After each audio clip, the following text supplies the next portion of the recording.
Welcome back. Our next program focuses on data cleanup within strings, removing duplicate characters. This is an exercise that reinforces our understanding of iteration and the in-membership operator. We will iterate through a string and build a new result string, only adding characters that haven't been seen before. 1. Initialization and Setup. We start with our input string, which contains repeated characters.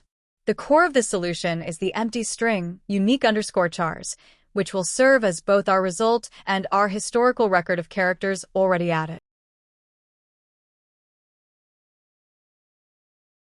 2. Iteration and conditional check.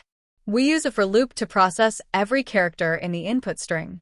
Inside the loop, we use the conditional if character not in unique characters. If this condition is true, it means we have encountered this character for the first time, and we should append it to our result string.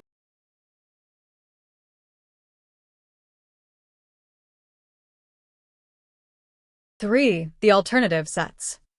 While the manual loop is great for practice, there's a way to remove duplicates is by converting the string to a set. Sets automatically store only unique elements. We then join the unique elements back into a string, though this method does not preserve the original order.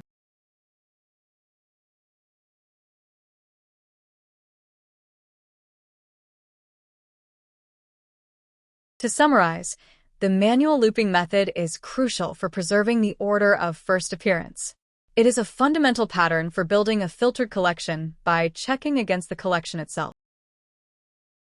Our next lecture 10.06. Count the characters. See you there.